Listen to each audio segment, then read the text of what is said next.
Assalamualaikum warahmatullahi wabarakatuh. Alhamdulillah nahmaduhu wa nasta'inu wa nastaghfiruh wa na'udzubillahi min syururi anfusina wa min sayyiati a'malina. Allahumma salli ala Muhammad wa ala alihi wa sahbihi ajmain. Amma ba'd. Jamaah salat maghrib yang diberkati Allah, mari kita manfaatkan beberapa menit untuk kita mentadabbur hadis-hadis Rasul, ayat-ayat Allah.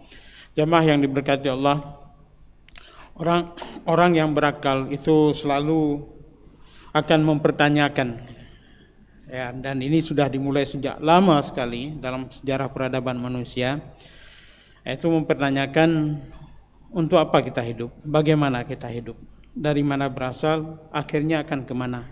Itu akan, dan ini jamaah yang diberkati Allah, kita sebagai orang mukmin jawabannya tidak susah. Karena ada dalam Al-Quran, ada dalam hadis.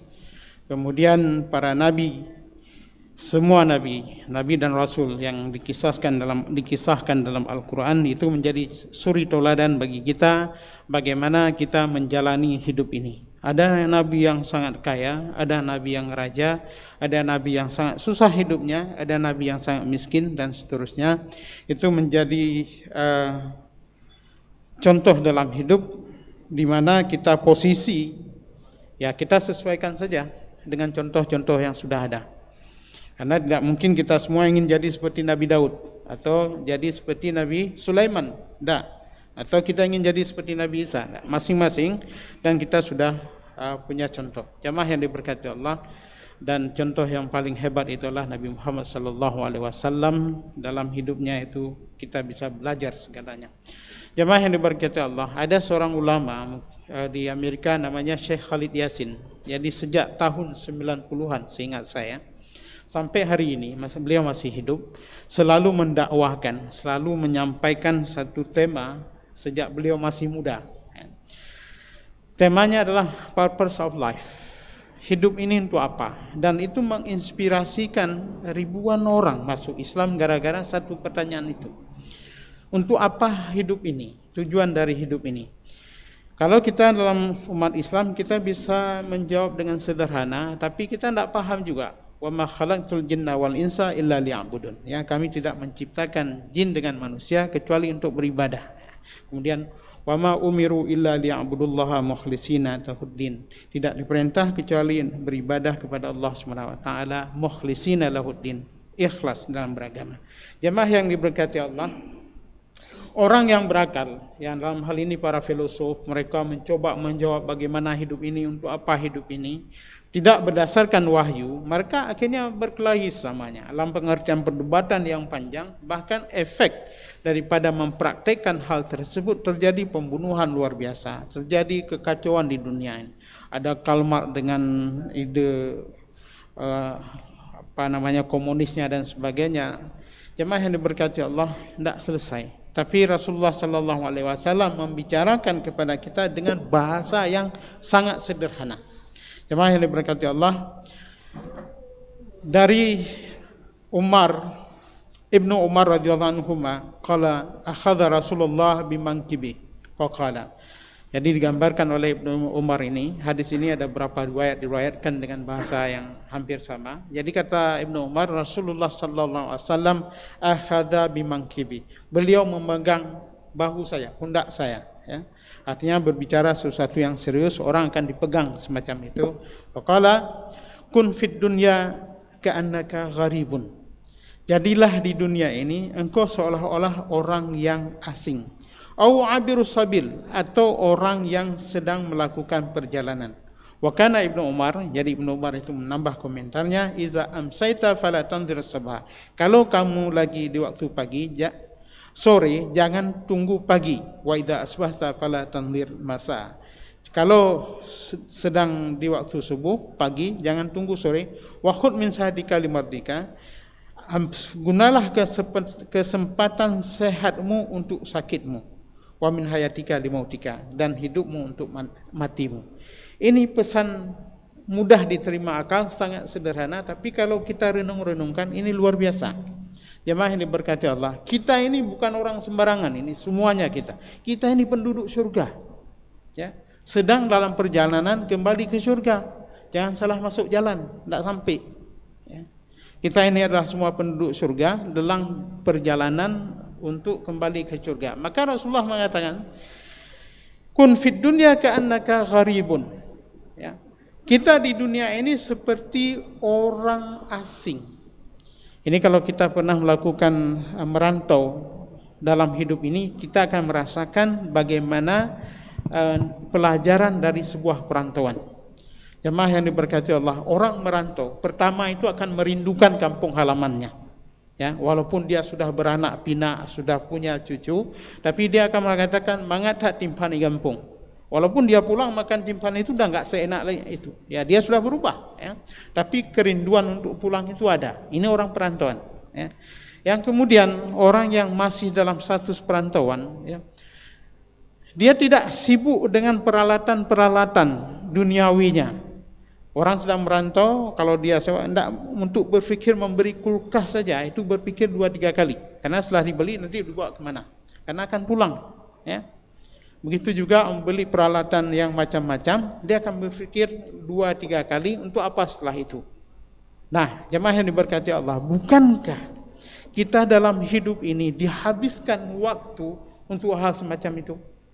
Beli mobil mewah, rumah besar dan sebagainya. Nah, ini cara berfikir orang perantauan ini sesuai dengan wasiat Nabi. Kalau kita terapkan dalam hidup kita, kita di dunia ini sedang merantau. Mau pulang, ada rumah besar rumah yang luar biasa, yaitu jannah. Wa basyiril ladzina amanu wa 'amilus solihati anna lahum jannatin tajri min tahtihal anhar. Jadi ada yang sungai, banyak dalam Al-Quran menggambarkan keindahan surga itu adalah keindahan rumah kita. Jadi sebenarnya apabila kita mau fikir sehat, berfikir seperti diajarkan dalam Al-Quran, tadabbur, ya, hidup ini hanya sebuah perjalanan untuk kembali ke rumah yang sesungguhnya. Maka Allah juga berfirman, fatazawwadu fa inna khairaz zadi taqwa. Maka persiapkanlah diri. Sebaik-baik persiapan adalah takwa. Ya, bukan harta tidak salah. Ya, dalam Al-Quran banyak hadis menjelaskan atau mengatur bagaimana kita memiliki harta, mencari harta dan sebagainya, memiliki hal fasilitas dunia ini. Tapi jangan lupa bahwa fasilitas itu jangan sampai menyibukkan kita menuju kepada tujuan hidup yang sesungguhnya, yaitu pulang ke surga. Jamaah yang diberkati Allah. Kemudian yang kedua, bagaimana kita memanfaatkan waktu dalam hidup.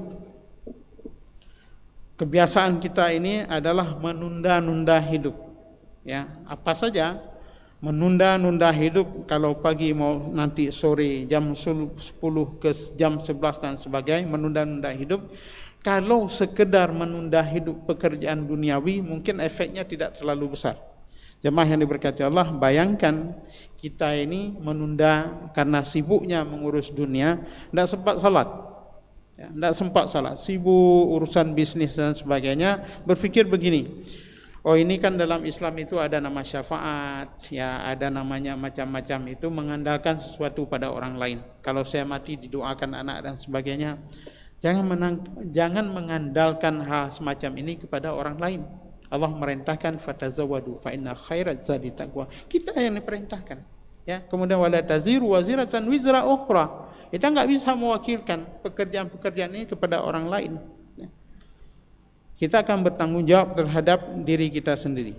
Jamaah yang diberkati Allah, betapa banyak orang berfikir bahwa nanti kalau sudah pensiun baru fokus ibadah. Kalau sudah mapan bisnisnya mau beribadah, baru fokus beribadah. Apakah ada jaminan itu? Tidak ada. Ya. Banyak orang sebelum pensiun sudah meninggal. Ya. Banyak orang setelah pensiun terbaring di rumah atau di rumah sakit. Kapan dia mau beribadah? Ya. Ini kebiasaan adalah menunda-nunda. Dari pagi, sore ke pagi. Masa muda ditunda ke masa tua. Jemaah yang diberkati Allah, hidup ini singkat saja. Maka selama Allah masih memberi kesempatan kepada kita untuk beribadah, maka manfaatkanlah ini sebaik mungkin, semaksimal mungkin. hidup kita ini yang sederhana ini, yang sebentar ini, ya, persiapan untuk kematian yang setelah mati itu hanya sebuah pintu saja. Setelah itu kita akan hidup tanpa batas. Sebagaimana ada syair atau pepatah orang Arab mengatakan, hiduplah di dunia seperti sebatang pohon. Kalau pohon itu sudah tumbuh di bukan ladangnya, untuk apa dia berbuah? Jadi kalau pohon itu sudah tua, dia sudah tumbuh di bukan di tempat yang mestinya dia tumbuh, pohon itu akan hidup merana. Jadi jemaah yang diberkati Allah, katakanlah kalau Allah kasih umur kita 100 tahun, maksimal bisa kita pakai itu sekitar 60 tahun. Ada 1-2 saja yang sampai 80 tahun masih sehat. 20 tahun sisa yang ke 100 itu terbaring menyusahkan orang lain. Maka mumpung masih sehat, mumpung masih muda, mumpung masih kaya, mari kita persiapkan diri untuk kehidupan akhirat. Kun fid dunya ka'annaka gharibun aw 'abirus sabil. Jadilah di dunia ini seperti seorang perantau atau seorang yang sedang melakukan perjalanan. Orang merantau, orang sedang melakukan perjalanan, tidak mau repot dengan benda-benda yang tidak perlu.